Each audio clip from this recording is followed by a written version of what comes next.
Welcome back to the Hill Update. My name is Dean Allison, and I'm your host. Western alienation. So what is it exactly, and what's caused it over the years? And why has it continued to grow?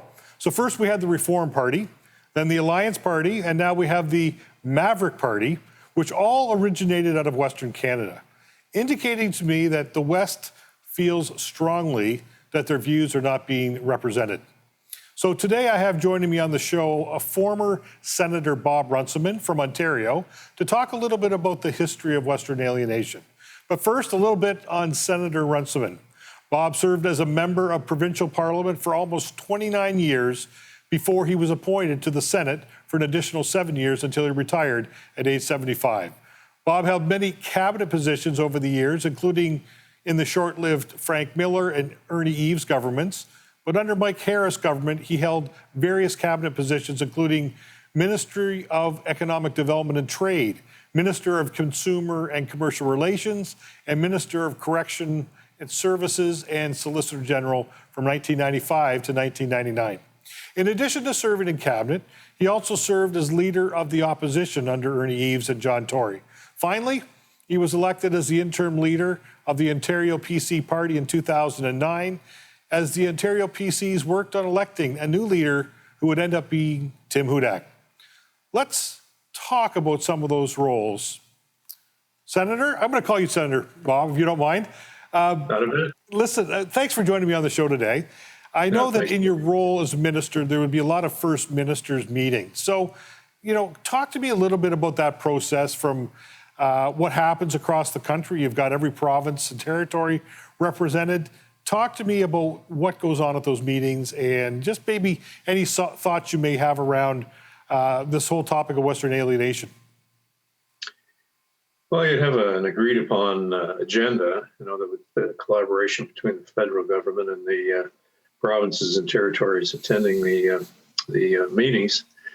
And, we would be prepared, and certainly there were some contentious issues. I think pretty much, if not all the time, I was a minister, certainly in the Harris and Eves tenures. The government in Ottawa was a Liberal government, and we disagreed with a number of policies, like the long gun registry, that sort of thing, where we would, when I was Solicitor General and correctional services. So, you get there, you would have the federal officials, all of the provincial officials have their opportunity to make their case and try to persuade the feds and some of your colleagues as well that, what you were proposing was the appropriate course of action. And then you get feedback from others in the room and around the table.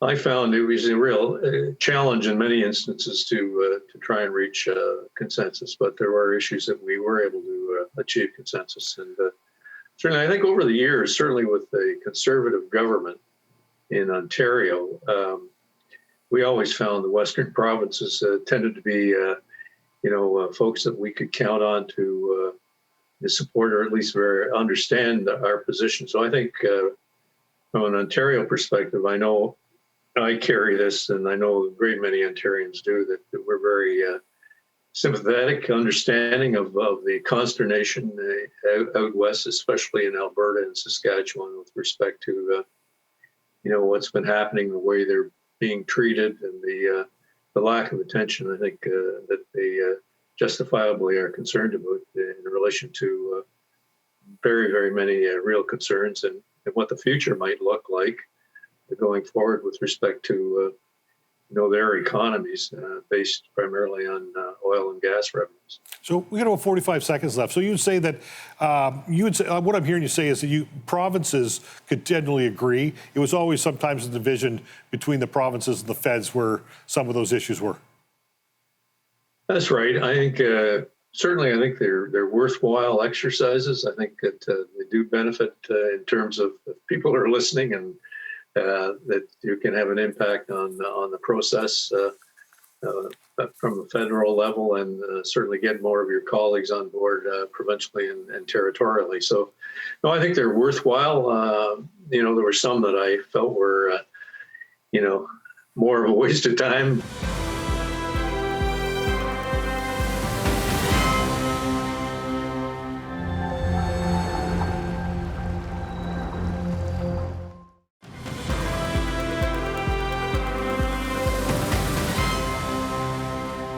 Welcome back to the Hill Update. Joining me on the show today, I've got former Senator Bob Runciman and also former cabinet minister and member of provincial parliament here in Ontario. So Bob, once again, thanks for joining us on the show. We're talking about Western alienation.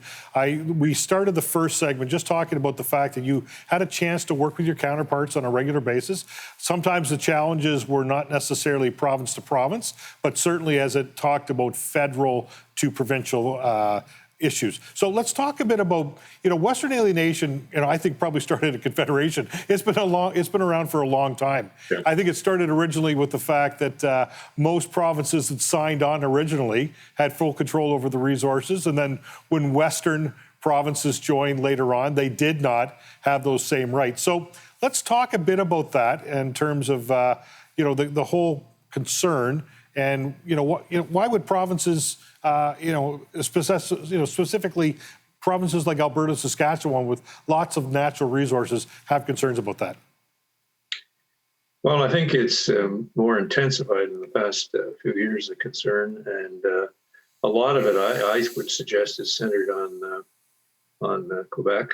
And there is a referendum. I think it's in October in Alberta on equalization, and a lot of it ties into the equalization program. But I think again, when you look at some of the decisions that Quebec has been allowed to make in a unilateral way, just in recent years, Energy East, for example, and just recently the cancellation of the LNG plant, which I think was a $14 billion project, which was going to deal with Alberta natural gas being exported overseas. And the Quebec government, the current Quebec government, although originally in support, I guess they did some polling and found out it wasn't terribly popular, and they've now withdrawn their support. I think those kinds of things really aggravate Albertans and the folks in Saskatchewan as well. And I think especially Energy East and the benefit that would have had not just to the West, but to all Canadians. And again, it's a situation where I think federal governments increased frustration with federal government not stepping in on those kinds of situations. They have the authority. It's when pipelines cross provincial borders, it's a federal responsibility. But I think there's been a real reluctance to step into the fray with Quebec. We saw with Trans Mountain, for example, where it was a big fight. There's no question about that.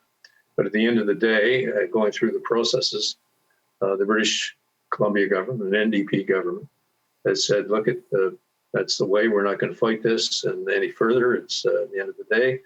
And when I think Premier Horgan was asked, well, doesn't it appear, given federal legislation, what's happened in British Columbia, that the federal government or governments have effectively given Quebec a veto over these pipelines. And I think that's glaringly out there and in the face of folks out west who see that kind of approach to Quebec. And I think that just fuels the frustration. Especially Alberta's been the cash cow, right, with respect to equalization since its inception. Well, and let's talk. I think all of those things build into the frustration. Let's talk about equalization. I mean, so, we've had price controls, tax restrictions, export schemes, national energy program. That's one part of it. But the other part, and you alluded to this, is the equalization payments, first from BC and Alberta. And obviously Ontario was a large contributor to that. So we've seen an Alberta government that's probably given, $250 billion plus over the last number of years, and that they feel like now that they need help because the energy sector has been hard hit from a lot of those things we talked about, that they're not really getting a lot of fair treatment in return. We got less than a minute left. Your thoughts on equalization? Well, I think there might be, and I'm not sure you can do this. It's equalization is built into the Constitution. We're not going to see it disappear, but I think it can be fairer in terms of its treatment of have-nots and recipients, and the haves, of course, who are the folks who are providing the dollars to make the program succeed. And I don't know whether you can build in enough measures, and the whole issue again boils down to, I think, the frustrations with Quebec and primarily with Quebec, who've been the largest recipients of largest beneficiaries of equalization since its inception. So I know the referendum is sort of getting out the frustration of Albertans, perhaps, at the end of the day, but I think there has to be a meaningful commitment.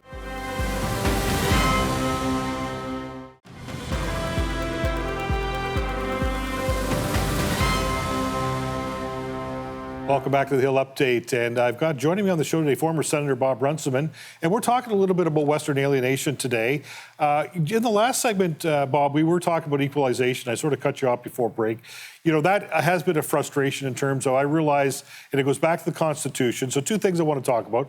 Let's finish the thought on equalization, but I also want to talk about seat counts as it relates to the Senate. And you're right, the equalization formula has been set out.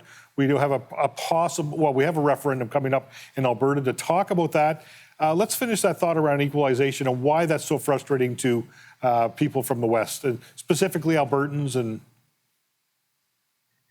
well, I think primarily because they feel, and I think with some justification, that their views are not being given the consideration they merit. And that's been a historical complaint, I guess, and concern. But I think it's become more aggravated in the last few years with the decrease in the price of oil and the increasing deficits in Alberta, and I think to some extent in Saskatchewan as well. And they see this continued attitude, and especially in the part of Quebec, with the sort of arbitrary cutoff of access to increased revenue for those provinces. So I think that it's just it's building up, and where it goes from here, as you mentioned at the outset, Dean, the growth of these parties who have motivation, which is, in many would argue, is not in the best interest of Canada. But you're going to see more and more of that unless we come to grips with this and find ways. And I would like to see all the federal parties discuss this intensively. Find ways to make sure that we're treating all provinces as fairly as we can in terms of not just equalization, but policy making decisions, and in terms of things like Senate representation. Well, speaking of separate Senate representation, the Maritimes provinces, which includes New Brunswick, Nova Scotia, and PEI, have got a total of 24 seats for around approximately 2 million people. Western Canada has got 24 seats as well, which would be BC and Alberta, Saskatchewan, and Manitoba, for about 12 million people. So almost 5 or 6 times the amount of people. We talked about how that was obviously set up like equalization, a confederation, and those things are very difficult to change, to open up. I mean, it's been attempted by prime ministers in the past that didn't work out so well. Talk to me about the frustration and the other challenge as it revolves around actual representation in the Senate with the population. Yeah, that has been, a longstanding issue. I think as part of the constitutional conversations that occurred in the past and some of the resolutions in terms of Senate reform, I think that was addressed. I think equal representation, something like the Americans have, regardless of size of the state, they each have 2 senators. I think there was something like that in, in one of the, whether it was Charlottetown, I can't recall.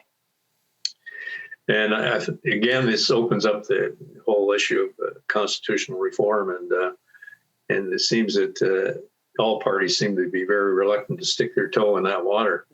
But at the end of the day, that's the sort of thing that has to be addressed, and some government has to have the constitutional, what to take it on again. And I think it would help to resolve, hopefully, at the end of the day, resolve rather than create more bitterness. And I think one of the first steps the current government could take would be to understand the process in Alberta and recognize whomever the province elects to represent that province in the Senate.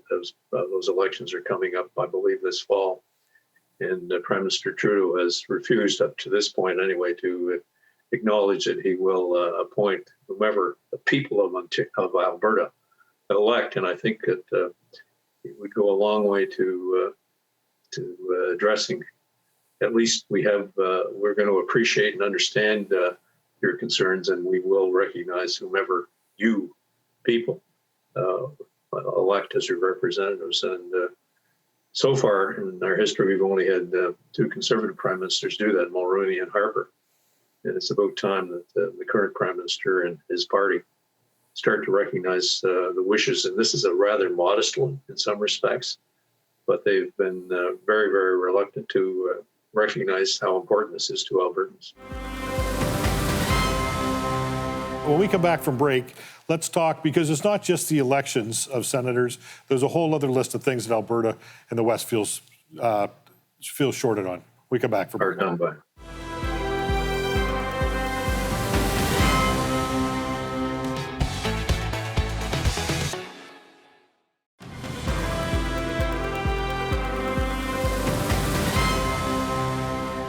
Welcome back to the Hill Update. I've got former Senator Bob Runciman on the show today. All right, Bob, we went through a whole list of things. We've talked about equalization, we've talked about Senate seats, we talked about elections of Senate, all those kinds of things. I also have another list here. I mean, this is sort of a bit of the catch-all. I may not catch them all, but, carbon tax has been an issue. We've got a federal government that's rejected recently Saskatchewan's plan for a carbon tax plan. They said, hey, you got a plan, but we don't like it, even though it was similar to other provinces. We got Bill C-69, which is an overhaul of the environmental assessment for major resources and transportation projects like pipelines. We've got Bill C-48, bans on oil tankers for British Columbia Northern Coast. We got pipelines in general and trying to get their products to market. I mean, the list goes on. We understand why they're frustrated. I mean, they've got a very dependent resource sector for their economy and for jobs. And right now, it doesn't seem like the federal government is helping them out at all in any way, try to get their goods to market, recognizing the uniqueness of what they're trying to do in terms of their own carbon tax plan provincially across provinces. The list goes on and on. So talk to us about how we can see those frustrations manifest themselves. Well, clearly, I don't think anyone likes to think about, Alberta and possibly Saskatchewan removing themselves from the Confederation. And the whole independence question doesn't seem to have the same thump that it does when Quebecers talk about it. But I think, the growing, frustration in Western Canada, especially in Alberta and Saskatchewan, primarily in Alberta, I think could lead to some serious challenges for the country as a whole going forward. And I think that they have to give the West a bigger role to play in terms of the voice at the table. And now they might argue, well, we have to elect more people there, but that shouldn't be the basis of decision making in this country in terms of how all of us as partners are treated fairly. So I would hope that there's going to be increased recognition. I remember sitting in a Senate committee a couple of years ago. We were talking about these kinds of issues, and I felt that there should be a real effort on the part of Western provinces, the two main Western provinces, energy-producing provinces, the companies themselves involved, and others who care about Western Canada and the Canadian Western alienation, do these significant, and involving a federal government as well, in getting messaging out to all Canadians with respect to the important role that Alberta and Saskatchewan play in this great country of ours, and the talking about all of these various issues and how they're impacting the people of our country going forward, and what the implications might be, and trying to, I think, get a better understanding amongst Eastern Canadians, I guess, not just Central Canadians, and perhaps primarily Quebecers. We're part of we want to be part of the same team. and let's look at pulling together and finding compromises and ways that we can do that, and to a significant extent, Alberta, Saskatchewan, Western Canada haven't seen too many of those compromises over the last 10, 15, 20 years. Sure. We got less than a minute left.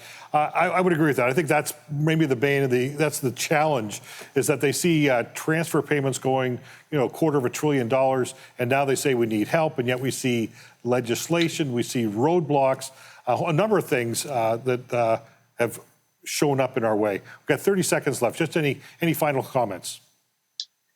Well, I know I'm as one Ontarian, and I think probably a great many Canadians would agree with me that, I'm very supportive of especially Alberta and understanding of their frustration. And I hope that the federal parties, especially at this point in time, the Conservative, the NDP, and the Green even, take a look at these kinds of issues and come together in calling for a change of approach, not just in equalization, but in the ways we make sure that those voices of Western Canada have a strong and good position at the table when decisions are taken that affect them and ultimately affect all Canadians. So perfect. I would hope that we can find that kind of consensus and persuade all political parties to take those positions.